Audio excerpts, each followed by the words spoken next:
Hello students, हमारा chapter चल रहा है थर्ड यानी कि पादप जगत, जिसमें हम अपने शैवाल जगत के बारे में पढ़ चुके थे, ब्रायोफाइटा के बारे में पढ़ चुके थे और टेरिडोफाइटा के बारे में पढ़ चुके थे। अब आता है हमारा अनावृत बीजी जिम्नोस्पर्म, जिसके हमने कुछ लक्षण जान लिए थे कल, कुछ के बारे में आज जानेंगे कि इसमें विशिष्ट लक्षण होते क्या क्या हैं। तो इसमें लक्षण हमने क्या क्या जाने थे कि जो अनावृत बीजी पौधे थे वो बहुवर्षीय होते थे और काष्ठीय होते थे, ये हमने जाना। दूसरा, इनमें क्या होता था, इनकी जो बहुतायत जातियां थी वो जीवित जीवाश्मी थी। उसके एग्जाम्पल मैंने बताए थे आपको, सिकोया और जिनोजो बाइलोबा। अब आता है कि जो अनावृत बीजी था उसका सबसे लंबे पौधे के बारे में हमने बात करी थी कि सिकोया सेम्परवाइरेंस है, जो कैलिफोर्निया के रेड फुट पार्क में पाया जाता है और ये विश्व का सबसे लंबा पौधा होता है। अब कि इनमें जाइलम फ्लोएम पाए जाते हैं। जाइलम फ्लोएम क्या क्या करते हैं, जाइलम मृदा से खनिज पदार्थों का अवशोषण कर रहे थे और फ्लोएम पत्ती में बनने वाले पोषक पदार्थों का समस्त पौधों की जड़ों तक पहुंचा रहे थे। और जो इन दोनों के ऊतकों का समूह था उसको संवहन ऊतक कहते थे। अब जाइलम में वाहिनियां नहीं पाई जाती थी, यानी वेसल्स नहीं पाए जाते थे। फ्लोएम में सहकोशिकाएं नहीं पाई जाती हैं। नर और मादा पौधे में क्या होता है कि जो नर और मादा पौधे होते हैं उनमें जो जननांग होते हैं वो अलग अलग होते हैं।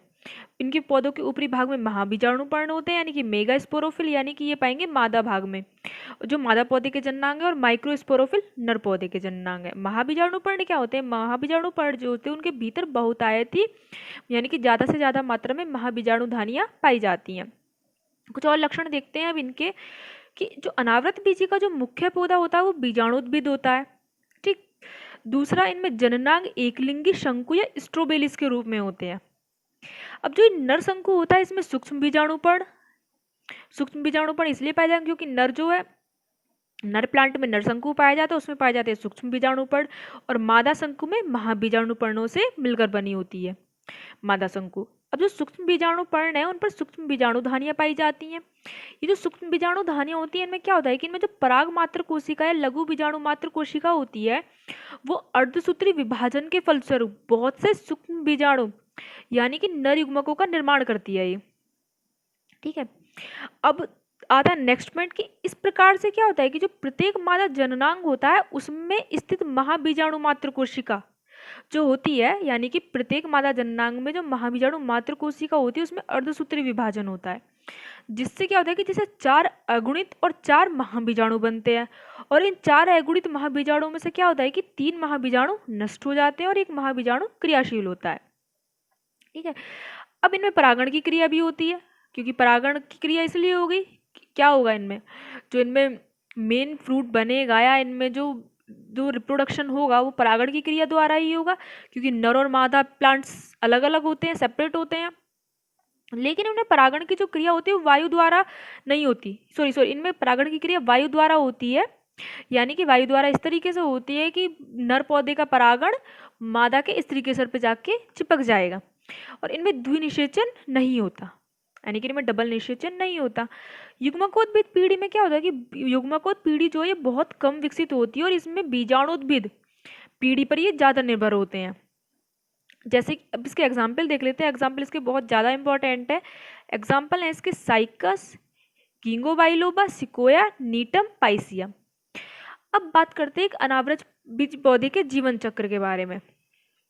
तो जीवन चक्र देखते हैं, सबसे पहले डायग्राम के थ्रू समझते हैं, उसके बाद जानेंगे उसको थ्योरेटिकल। तो जीवन चक्र में क्या होता है,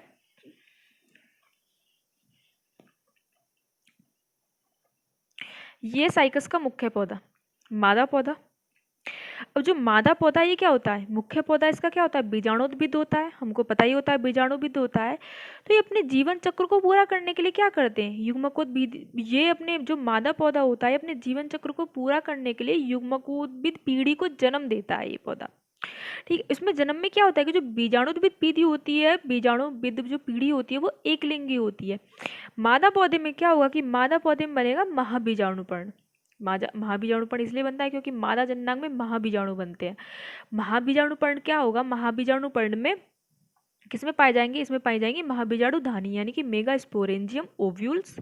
ये रहे महाबीजाणु, इसमें मातृ कोशिका जो कि द्विगुणित है, 2n टाइप है। ठीक है। उसके बाद इसमें क्या होगा, उसके बाद इसमें अर्धसूत्री विभाजन होगा। अर्धसूत्री विभाजन के फलस्वरूप क्या होगा, इसमें 4 अगुणित महाबीजाणु बनेंगे। जो ये 4 अगुणित महाबीजाणु बनेंगे इसमें से 3 क्या हो जाएंगे, 3 नष्ट हो जाएंगे और एक क्रियाशील हो जाएगा। एक क्रियाशील महाबीजाणु यहाँ आ जाएगा। यानी कि इधर आ जाएगा, इस वाली महाबीजाणुधानी में आ जाएगा। अब ये जो महाबीजाणुधानी है इसमें क्या होगा, फिर इसमें निषेचन हो जाएगा। निषेचन के पश्चात निषिक्तांड होता है, ऊस्पोर जो द्विगुणित होता है। उसके बाद क्या होता है, जो निषिक्तांड बनने के बाद प्रोएम्ब्रियो का निर्माण होता है, प्रोएम्ब्रियो के बाद फिर बीज का निर्माण हो जाता है, फिर बीज से जो होता है, बीज से मादा पौधा नर पौधा बनते हैं। फिर दोबारा से नर पौधे में क्या होता है, नरशंकु होता है। नरशंकु में क्या होगा, इसमें क्या होगा कि इसमें ये है लघु बीजाणुपर्ण, क्योंकि नर पौधे में लघु बीजाणुपर्ण बनते हैं। ये किसमें बनते हैं, सूक्ष्म बीजाणु जो होते हैं, लघु बीजाणु सूक्ष्म बीजाणु एक ही बात है, सूक्ष्म बीजाणु में लघु बीजाणुपर्ण बनते हैं। ये मातृ कोशिका है, इसमें अर्धसूत्री विभाजन होता है, इसमें सूक्ष्म बीजाणु बनते हैं। सूक्ष्म बीजाणु बनने के बाद क्या होता है कि सूक्ष्म बीजाणु जब बन जाते हैं, 4 बीजाणु बनेंगे, 4 बीजाणु के बाद 3 नष्ट हो जाएंगे, एक क्रियाशील महाबीजाणु बन जाएगा। तो देखते हैं कि साइकस का जो मुख्य पौधा होता है वो युग्मकोद्भिद होता है, सॉरी बीजाणुद्भिद होता है। क्या करता है कि अपने जीवन चक्र को पूरा करने के लिए युग्मकोद्भिद पीढ़ी को जन्म देता है। ठीक है, जब ये युग्मकोद्भिद पीढ़ी को जन्म दे देगा, फिर क्या होगा इसमें नेक्स्ट प्रोसेस, जो बीजाणुद्भिद पीढ़ी है वो एक लिंगी होती है, द्विलिंगी नहीं होती, वो एक लिंगी होती है, जिस पर मादा बीजाणुपर्ण, मादा पर मादा बीजाणुपर्ण लगे होंगे और नर पर नर बीजाणुपर्ण लगे होंगे। अब जो मादा पर मादा बीजाणुपर्ण होते हैं उस पर क्या होते हैं, बीजाणुपर्ण पर भी बीजांड लगे रहते हैं, अब जिन्हें हम महाबीजाणु कहते हैं। यानी कि यहाँ पे देखते हैं हम, ये मादा पार्ट है, मादा पार्ट में क्या हुआ, बीजाणुपर्ण है, मादा बीजाणु पर बीजाणुपर्ण लगे और बीजाणु पर भी बीजांड है, इसको बोला है महाबीजाणुपर्ण, क्योंकि इसके अंदर बीजांड स्थित है। ठीक है, अब बीजांड लगे हुए हैं। अब फिर उसके बाद नर पौधे देखते हैं। नर पौधे में क्या होता है कि नर पौधे में उत्पन्न जो शंकु होता है, शंकु में ये जो शंकु है, नर पौधा है, नर पौधे में क्या है, शंकु उत्पन्न है। शंकु में क्या है कि शंकु में भी बीजाणु होते हैं। तो शंकु में जो बीजाणुपर्ण होते हैं उनमें क्या होता है, उनको सूक्ष्म बीजाणुधानियां कहते हैं। जो शंकु में बीजाणुपर्ण होंगे उनको सूक्ष्म बीजाणुधानियां, और जो मादा में बीजाणुपर्ण में जो बीजांड होंगे उनको महाबीजाणुपर्ण या महाबीजाणुधानियां कहेंगे। ठीक है, अब क्या होता है कि जो महाबीजाणु और सूक्ष्म बीजाणु होते हैं वो क्रमशः नर और मादा भाग में पौधे पर उत्पन्न रहते हैं। महाबीजाणु और सूक्ष्म बीजाणु क्या करते हैं आपस में, युग्मकोद्भिद पीढ़ी की ये प्रथम अवस्था होती है, महाबीजाणुपर्ण और सूक्ष्म बीजाणुपर्ण, यानी कि युग्मकोद्भिद पीढ़ी इसी से शुरू होगी।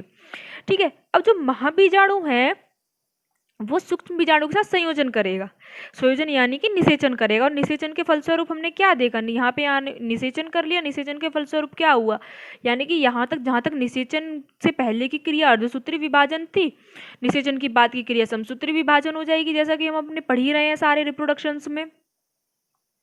अब जब ये आपस में निषेचन करेंगे सूक्ष्म बीजाणु और महाबीजाणु, तो निषेचन की क्रिया होगा, निषेचन की क्रिया से क्या बनेगा, निषेचन की क्रिया से बन रहा है निषिक्तांड।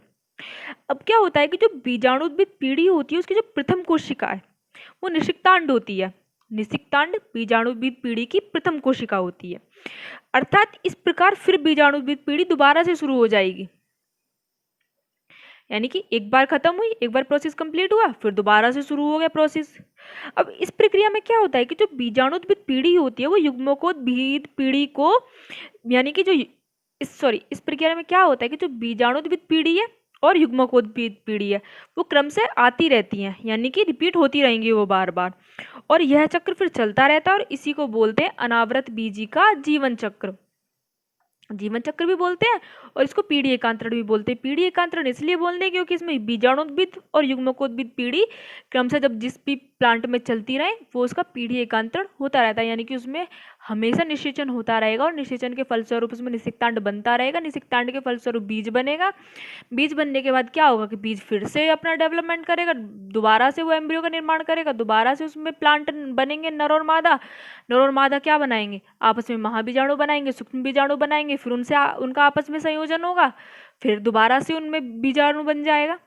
तो ये होता है अनावृत बीज में, इस तरीके से निषेचन होता है, इस तरीके से उनका जीवन चक्र चलता रहता है। ठीक है, अनावृत बीज हमारा कंप्लीट हो गया, यानी कि जिम्नोस्पर्म हमारा कंप्लीट हो गया। अब तक हमने 4 अपने कंप्लीट कर लिए हैं चैप्टर 3 में, शैवाल, ब्रायोफाइटा, टेरिडोफाइटा और अपना जिम्नोस्पर्म।